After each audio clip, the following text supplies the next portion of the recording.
Vamos a iniciar el curso de Fisiología Respiratoria Aplicada, donde se abordan aspectos que van desde la mecánica ventilatoria hasta el intercambio gaseoso a nivel alveolar.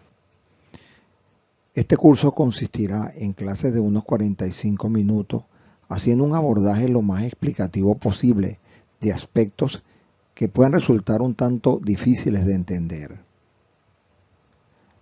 Las clases serán colocadas en un canal de YouTube donde se podrán revisar con detenimiento y todas las veces que se quiera a fin de consolidar bien los conocimientos adquiridos. La anatomía del aparato respiratorio es compleja, comenzando desde las fosas nasales y terminando en los alvéolos donde se produce el intercambio gaseoso. La movilización de aire desde el exterior y la salida del mismo desde los pulmones se conoce como mecánica ventilatoria.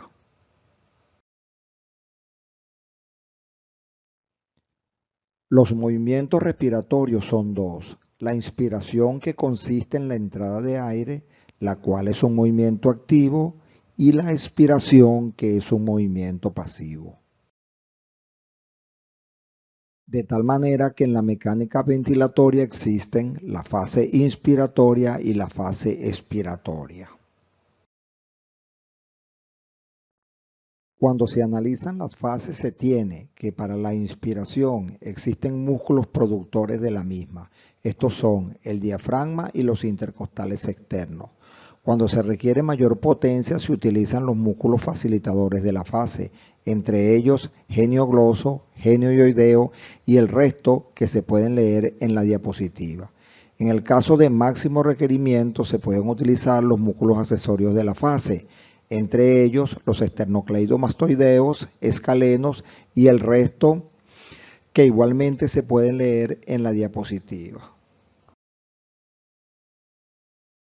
Para que haya movimiento de aire se requiere que existan diferencias de presiones entre el ambiente y el interior de las vías respiratorias. La presión atmosférica es de 760 milímetros de mercurio a nivel del mar, que se puede referir como cero para efecto de calibración de equipos. En capacidad residual funcional, esto es, en reposo, la presión dentro del alveolo es igual a la atmosférica, siendo la presión pleural en promedio de unos menos 5 centímetros de agua.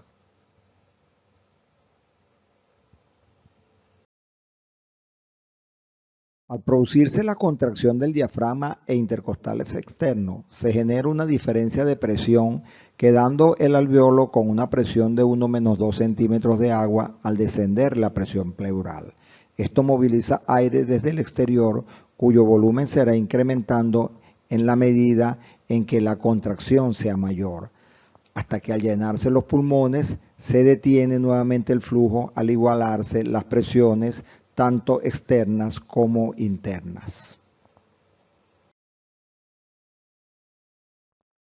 En la relación entre la presión que se ejerce alrededor del pulmón y el volumen que entra, se produce una gráfica que es muy característica de la dinámica del complejo tóraco-pulmonar. Cuando se inicia el esfuerzo inspiratorio, se necesita alta presión para inflar los alvéolos, que se quedan con un volumen pequeño al final de la expiración. Una vez que se vence esta resistencia inicial, se produce una entrada de aire masiva desde el punto de inflexión inferior con menor esfuerzo hasta el punto de inflexión superior, donde por más esfuerzo que se haga, la entrada de aire es poca. La expiración se realiza al relajarse los músculos inspiratorios por una vía distinta a la inspiración. Esta diferencia entre la inspiración y la expiración es lo que se conoce como histéresis. Se le atribuye a la presencia del surfactante pulmonar. En esta diapositiva se muestra una representación gráfica de lo que ocurre en los alvéolos en el ciclo ventilatorio. El primer círculo representa el alvéolo en capacidad residual funcional. Es el alvéolo con el volumen crítico que quedó al final de la expiración y que se expande ligeramente al inicio de la inspiración. El siguiente círculo Desde el punto de inflexión inferior es el alveolo que se insufla con menos presión, aunque recibe mayor volumen.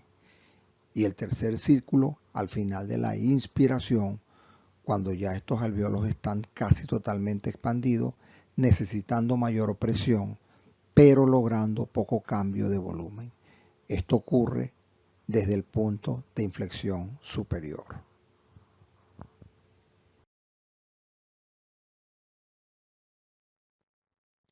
El pulmón es un órgano elástico y por tanto, al aplicarle una fuerza es capaz de distenderse. Esto se conoce como distensibilidad pulmonar.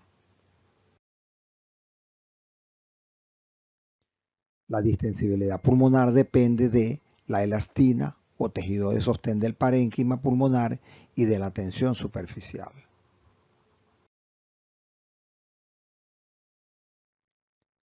Si se establece una relación entre volumen y presión, es decir, cambio de volumen pulmonar por cambio por unidad de presión intrapulmonar, se origina el concepto de compliance pulmonar y cuyo valor en un pulmón normal es de alrededor de 200 mililitros por centímetros de agua, lo que significa que al aumentar la presión intrapulmonar en un centímetro de agua, los pulmones incrementan su volumen en 200 mililitros.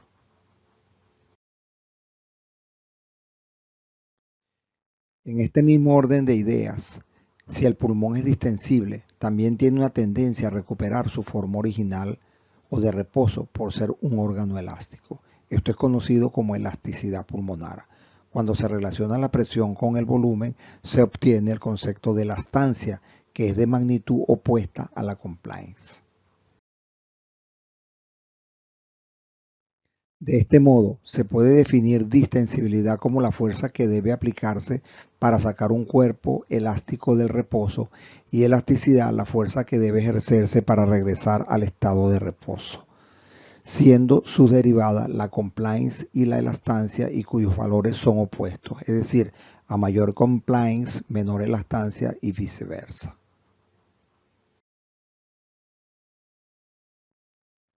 El siguiente video es una representación animada de la compliance y elastancia.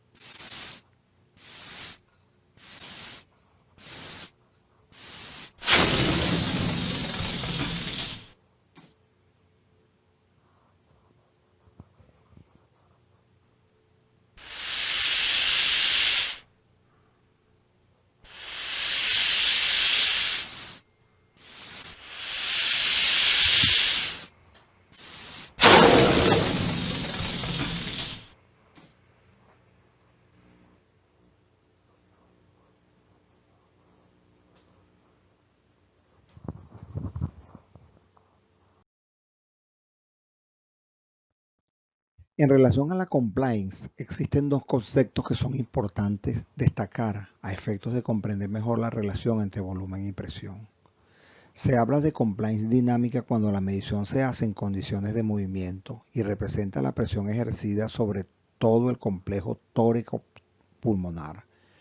Es la capacidad de adaptación tanto del pulmón como de la caja torácica. En este caso se toma la presión pico para el cálculo de la compliance.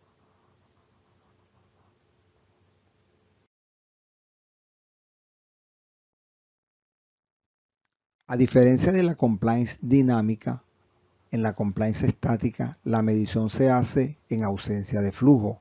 En este caso se toma la presión meseta y representa la distensibilidad del pulmón exclusivamente. Esto es por cuanto representa las fuerzas que tienden a volver el pulmón a su posición de reposo, que son el recoil de las fibras elásticas y las fuerzas de tensión superficial.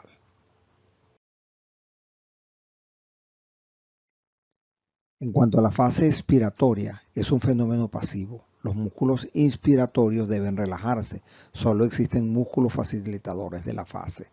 Está claro que esta fase se genera por la elasticidad pulmonar, ayudada también por las fuerzas de tensión superficial que facilitan el vaciamiento alveolar. Aunque este curso se refiere a fisiología respiratoria, se hace necesario adelantar algunos conceptos de la fisiopatología del sistema respiratorio.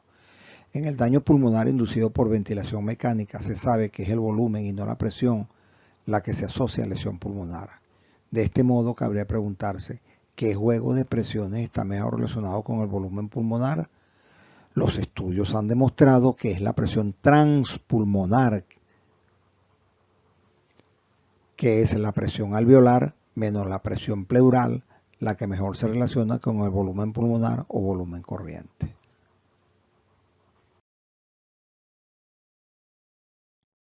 Esta diapositiva es para mostrar cómo las fuerzas antagónicas entre la caja torácica, que tiende a expandirse, y la fuerza restrictiva del pulmón generan una presión negativa dentro de la pleura.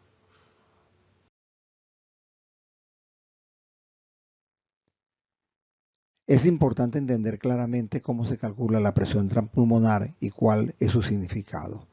En la imagen del pulmón en reposo, esto es, en capacidad residual funcional, las presiones atmosféricas y alveolar son iguales, por lo tanto no hay flujo de aire. Como la presión pleural es negativa, al hacer el cálculo algebraico de la presión transpulmonar, se obtiene un valor positivo de más 5 centímetros de agua. En la siguiente imagen, en el transcurso de la inspiración, la presión alveolar es negativa para que haya flujo desde el exterior por el esfuerzo inspiratorio, que hace que la presión pleural sea más negativa. Al hacer el cálculo se obtiene una presión transpulmonar positiva de más 5 centímetros de agua. Aún al final de la inspiración, que es el esfuerzo máximo, la presión transpulmonar es positiva en unos más 15 centímetros de agua. Lo interesante observar es que la presión pulmonar positiva tiende a expandir el pulmón. En otras palabras, en condiciones normales, el pulmón siempre tiende a expandirse.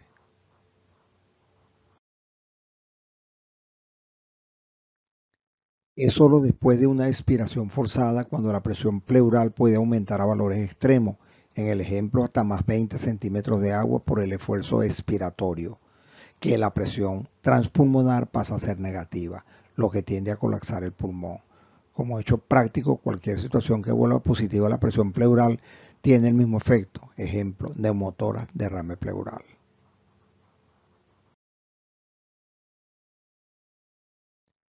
En esta diapositiva se demuestra cómo la presión transpulmonar es la que influye en la magnitud del volumen que entra al pulmón y no solo la presión meseta.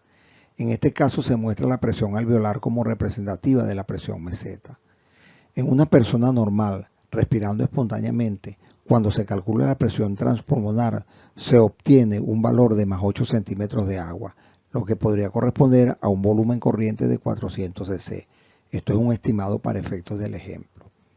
En un paciente anestesiado, al final de la inspiración en ventilación mecánica, igualmente se puede obtener una presión transpulmonar de más 8 centímetros de agua con el mismo volumen corriente. Ahora, en un paciente con ascitis y obesidad, al final de la inspiración en ventilación mecánica, se pueden generar presiones muy altas por el ventilador. Por ejemplo, de hasta 30 centímetros de agua de presión alveolar y 25 centímetros de agua de presión pleural, con una presión transpulmonar de más 5 centímetros de agua. En este caso, el volumen corriente introducido es menor que los anteriores y estaría por el orden de los 250 cc.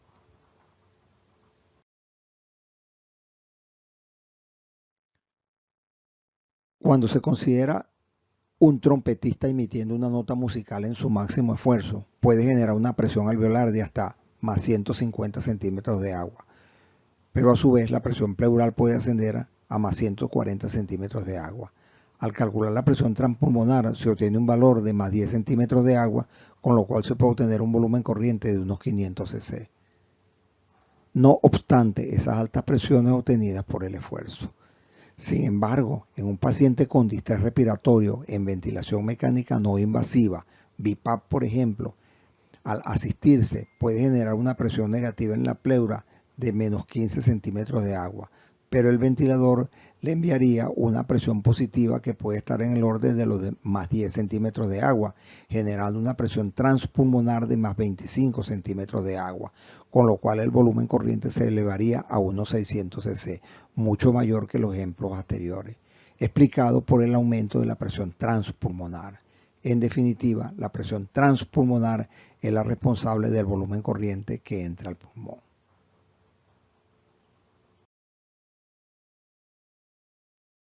Hasta aquí la primera clase del curso de Fisiología Respiratoria Aplicada. En las próximas se irán desarrollando cada uno de los temas por este mismo canal. Muchas gracias.